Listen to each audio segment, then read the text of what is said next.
근데 좀 전에도 좀 저희가 리드에서 제가 말씀을 드렸지만 문재인 의원의 용태를 말씀을 하셔서 저희들이 깜짝 놀랐습니다. 좀 말의 배경이 먼저 좀 궁금한데요. 네. 어떤 배경에서 저 말씀을 꺼내셨어요? 아니, 사실 굉장히 말이 많습니다. 그런데 그것은 제가 문재인 의원에 대한 충고이고 또 제안입니다.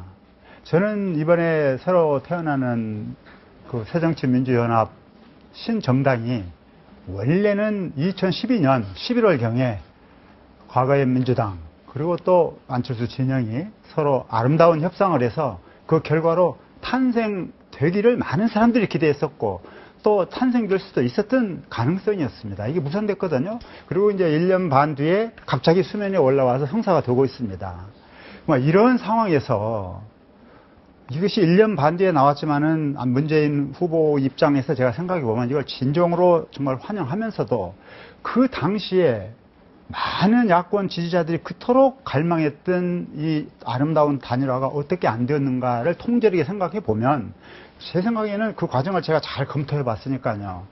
문재인 전 후보와 민주당의 과실이 훨씬 크다고 생각합니다. 그러니까 제 생각으로는 이제 새 정당이 출범하면 과거의 묵은 찌꺼기를 쫙 버린다고 하는 뜻에서 진정으로 환영하면서 그리고 이제 과거에 자기의 정치적 책임을 진다고 하는 어떤 살신 성인의 자세로 정계 은퇴를 험으로 인해서 정계 은퇴를 험으로 인해서 저는 문재인 후보의 미래도 훨씬 밝아질 것으로 생각합니다. 뒷날이 있으니까요, 이게. 그러나 만일 그렇지 아니하고 기회가 있을 때마다 자신의 이익만 챙긴다라고 하는 이미지를 부각시킨다면 지금도 그런 이미지가 많이 부각되어져 있는데 제 생각으로는 머지않아서 새로 나오는 신정당 안에서 이런저런 잡음이 나오고 분쟁이 나올 텐데 그런 분쟁을 한 박판에 의도했건 의도하지 않았건 문재인 의원이 있게 됩니다. 그러면 정치적으로 이득이 없어요. 그러니까 저는 정치인의 가장 아름다운 덕목은 뭐냐? 떠날 때 깔끔하게 떠나는 것이 정치인의 큰 덕목입니다. 그러면은 뒷날이 다시 보장이 되는 거예요. 저는 지금이 제 판단에는 문재인 후보가 그런 용단을 낼 수 있는 좋은 기회다. 이게 그분을 바꿔주려고 하는 게 아니고 정말 살신 성인의 자세로 새로 출발하는 정당의 미래를 축복해주고 또 본인의 정치적 자산을 비축할 수 있는 저로운 기회가 왔다. 이 기회를 놓치지 마십시오라고 하는 게 내 뜻입니다. 네. 문재인 의원, 전 문재인 대선 후보의 경우는 지난 대선 때 1,470만 표를 얻은 후보 아닙니까? 예.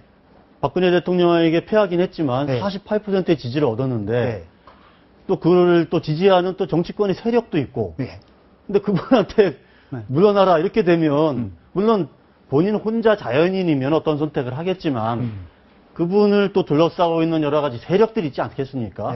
그분들도 같이 물러나라 이런 소리가 될 수도 있는데 그러면 그게 갈등으로 빚어지고 지금 신당 작업에서 이름이 통합신당 아닙니까? 그런 통합에 오히려 저해가 되는 주장일 수도 있지 않겠습니까? 그런 주장들이 나오고 있고 그렇게 해석을 하는 분도 있고 그럴 수 있다고 생각합니다. 저의 해석은 물론 달라요.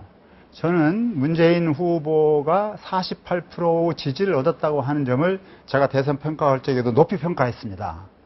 그리고 그만큼 문재인 후보가 되어서 그나마 그것도 얻었다라고 하는 걸 유보 조건 없이 제가 인정을 했습니다.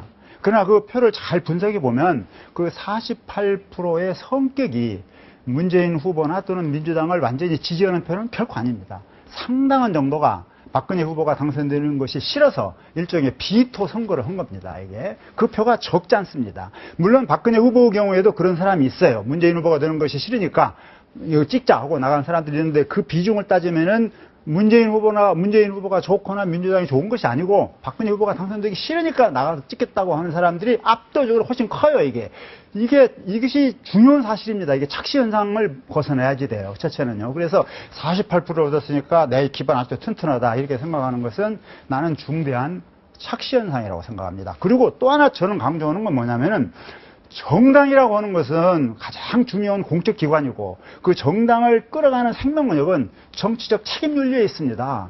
일을 잘못해가지고 실패했다고 하면 거기에 대해서 깔끔하게 책임을 지고 물러남으로 인해서 정당이 도덕적으로 풍요로워지고 국민의 믿음을 사는 거예요. 만일 그렇지 아니하고 책임을 지지 아니하고 계속 기회만 노린다고 하면은 그 정당은 절대 국민한테 사랑을 받을 수가 없습니다. 대선 패배했을 때 그 지지자들이 멘붕 상태에 빠졌습니다. 민주당이 비상대책위를 만들어갖고 전국을 순회하면서 사죄를 하면서 땅에 엎드리고 죄송합니다, 잘못했습니다 했습니다. 48%가 진짜 48% 지지했다고 하면 그렇게 할 필요 없었을지도 모르겠습니다. 제 생각에는. 그리고 또 국민들이 생각할 때는 충분히 이길 수 있다고 생각했던 선거였습니다. 졌습니다. 그렇다고 하면 정말 대선이 끝났을 적에도 제 느낌에는 통절하게 어떤 부분이 잘못됐는가를 반성하라고 소명을 하고 그리고 거기에 대해서 정치적 책임 윤리를 지니는 것이 문재인 당시 대통령 후보의 아름다운 모습이었을 텐데 그러지 못한 것이 아쉬웠습니다. 그러나 그때는 그때고 지금 새로운 정당이 나오기 때문에 제2의 굉장히 중요한 기회가 문재인 후보한테 나온다. 그러나 아까 방금 말씀하셨듯이. 그러니까 이제 작년에 민주당 대선평가 보고서를 낼 때는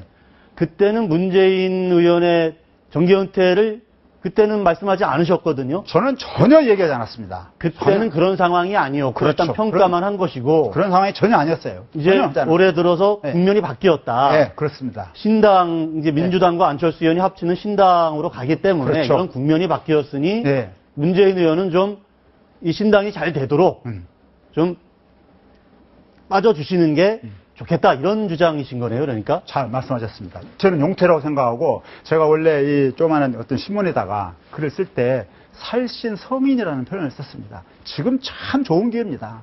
이때 용퇴를 하시면 문재인 후보의 정치적 미래는 다시 밝아질 것으로 나는 생각합니다.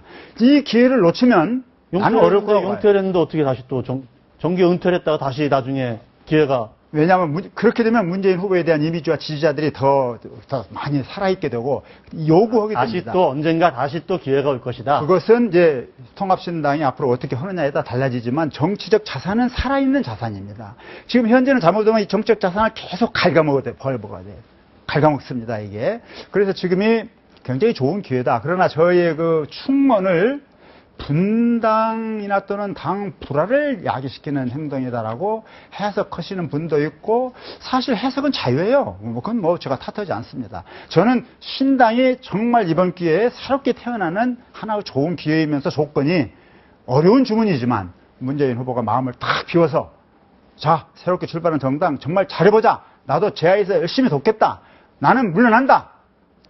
박수 치면서 물러나면 국민들이 박수 치고 정말 축복을 받을 겁니다. 이제 야권을 지지하는 세력들이 사람들이 박수를 칠 것이다. 박수를 치고 쫙 뭉칠 겁니다. 이번 선거에서도 반드시 이길 거고.